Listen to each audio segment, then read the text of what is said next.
Hello learners, welcome to this lesson. I'm teacher Agnes and today we are going to discuss how to measure the volume of liquids. So in our previous lessons we talked about what volume is. Can you remember what is volume? We said that volume is the amount of space occupied by matter, and we said that matter can either be a solid, a liquid or a gas. So we already went through the lesson where we determined how to calculate the volume of objects that have a regular shape. So today we are going to discuss how to determine the volume of a liquid. Now remember, liquids do not have a definite shape. Unlike the solid objects, liquids do not have definite shapes. Okay, so what do? They take the shape of the container in which they are put. So if you have water, you put it in a glass of water, it will take the shape of the glass. If you put it in a plate, it will take the shape of a plate. What does that mean? That means that if you want to measure the volume of any liquid, then you must put it in a container for you to be able to determine how much space the liquid takes. Now, we have several apparatus that are designed to be able to determine the volume of liquids. So we are going to go through each one of them. So which are these apparatus that we use to determine the volume of liquids? Number one, and the most common one, is a measuring cylinder. Okay, a measuring cylinder. So a measuring cylinder looks like this. So like you can see, we have different sizes of a measuring cylinder, and then they can also be made of glass or plastic. So when you come across one made of glass, know that is another one that is made of plastic, and they have different sizes. They measure different sizes. So if you want to measure, let's say 5 ml, you can use the smallest. If you want to measure something like 150 milliliters, you use a bigger cylinder to determine the volume of the liquid. Now, which other apparatus do we have? We have another apparatus known as a beaker. Okay, so beakers. So this is how a beaker looks like, and like you can see, we also have different sizes. So you choose the size you want based on the amount of liquid that you have. If you have a small amount of liquid, you choose the smallest. If you have a lot of liquid, then you choose maybe the biggest. Okay, so beakers also are made of two materials. We have beakers that are made of glass, then we also have beakers that are made of plastic. So you use whichever you want based on your need. Then number 3, we have volumetric flask. Okay, volumetric flasks. So like you can see, they are flasks, they are huge. So the flasks are also in different sizes. You can have as big as a flask that can measure 1000 ml, that is equivalent to 1 liter of a liquid. And then you have others that are smaller than that. So you choose the volumetric flask you want based on the amount of liquid that you have. Volumetric flasks, we also have some that are made of glass and others that are made of plastic. Okay, number 4 is a pipette. Okay, a pipette. So like you can see, this is how a pipette looks like.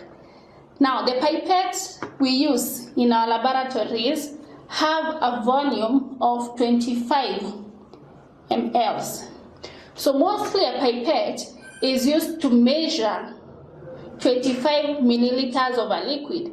So if you want to measure 50 milliliters of a liquid, would you use a pipette? No. If you want 20 milliliters of a liquid, would you measure using a pipette? No. Because a pipette does not have divisions that show you, maybe 5 milliliters, 10, 15, 20, 25. No.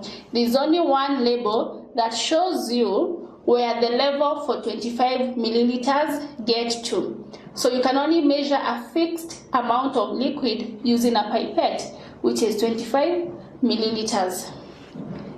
Then finally, we have a burette. Okay, we have a burette, and the one that we commonly use has a capacity of 50 milliliters. Now, a burette is the most special apparatus that we have for measuring volume. All the other apparatus, like the measuring cylinder, the beakers, they always begin with 0 at the bottom. Then as you move up, you get to the highest level. So let us assume that this is our measuring cylinder, and we want to measure 20 ml of water.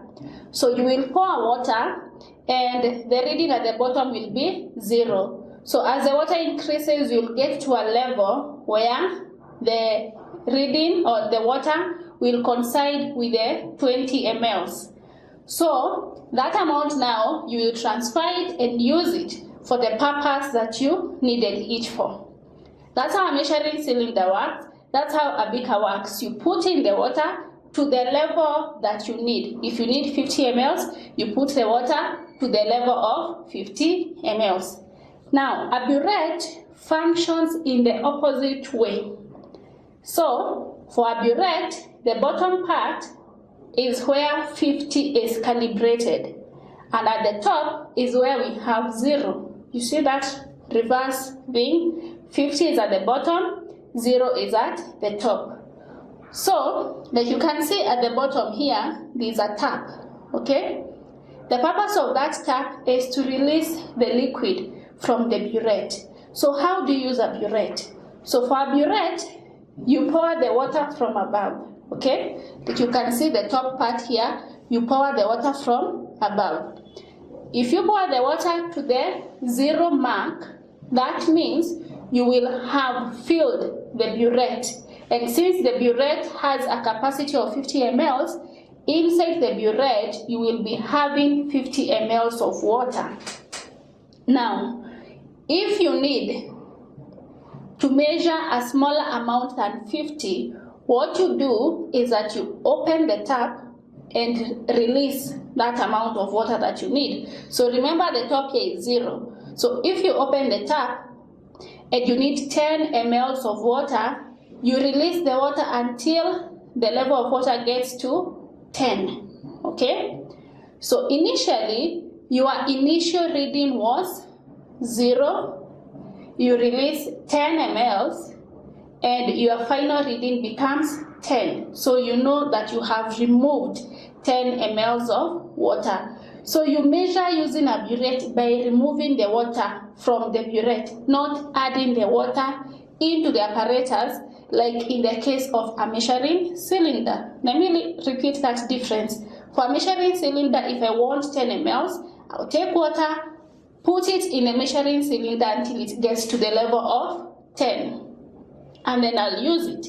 But for a burette, I'll fill the burette all the way to 0, and then release 10 ml from the burette. You get the difference? Good. Now, that aspect is very important because there are some questions that you're going to do that will need you to remember that aspect of using the burette. Now, I'm going to demonstrate how we take a reading from any of these measuring, instruments. All right, when taking readings, from any of the apparatus that we have discussed, there's a rule that you must follow. Do you remember the meaning of this word? Parallax error. Do you remember? We talked about it when you were discussing how to take a reading from a meter rule. And we said that for you to take the correct reading, your eye must be perpendicular to the scale. If you take your reading from the side, you will make an error called parallax error and you will take the wrong reading. So the same case applies to when you are reading from a measuring cylinder, a burette, a beaker, and all that. Now when you put a liquid like water in a measuring cylinder like it is shown here, the water does not become flat at the top. It curves downwards, okay? It makes a curve downwards, and that curve is known as a meniscus, okay? It is known as a meniscus. So the rule is, as you read the amount of water inside the apparatus, then you must read from the bottom of the meniscus. So if this is where the meniscus is, you must bring your eye to the level of the bottom part of the meniscus. If you read from above here or from the bottom, you will take the wrong reading. So please note that when taking the readings, you must read from the bottom part of the meniscus for you to have taken the accurate readings, okay? Yes. Now, having discussed how special a burette is, I want us to attempt one question. Now, how do we solve this question on a burette? So the question says that the initial reading of a burette is 22.5 centimeters cubed. 11.3 centimeters cubed of a liquid is removed. What is the final reading of the burette? So this is a burette, okay? Remember we said that the 0 mark is at the top and the 50, which is the maximum mark, is at the bottom. Now, we have a burette that has a liquid in it, and this liquid is up to the level of 22.5 centimeters cubed. Now, 11.3 centimeters cubed of the liquid is removed. So what will happen to the level of the liquid? It will go down, okay? It will go down maybe to a segment like this one. So this will be the final position, okay? The final position of the liquid. Now notice what is happening. We were at 22.5 and now we are heading towards 50. So a burette functions in the opposite way. So if the level was at 22.5 and then we remove 11.3, we will have a reading that is higher than 22.5 because, like you can see, we are heading towards 50. We are not heading towards 0 even if we have removed. So for us to get the final reading, okay, the final reading will be given by the initial reading, which is 22.5. Then we add the amount that we have removed, which is 11.3. And this will be equal to 33.8 centimeters cubed. Now this only means that is where the liquid has gotten to. It doesn't mean that now our new liquid is equivalent to 33.8 centimeters cubed. That's only the reading shown by the burette. So whenever you remove something from the burette, for you to get the final reading, you add, okay? You add. And whenever you add something into the burette, for you to get the final reading, you subtract. Now let's assume that this question was saying that 11.3 centimeters cubed of the liquid is added, okay? Added to the burette. So you notice that the initial reading is still 22.5. If we add more liquid, then the level of the liquid will go up, maybe to a level like this one. So we are heading towards 0. Okay? So for us to get this final reading, we would have to take 22.5 minus 11.3, okay?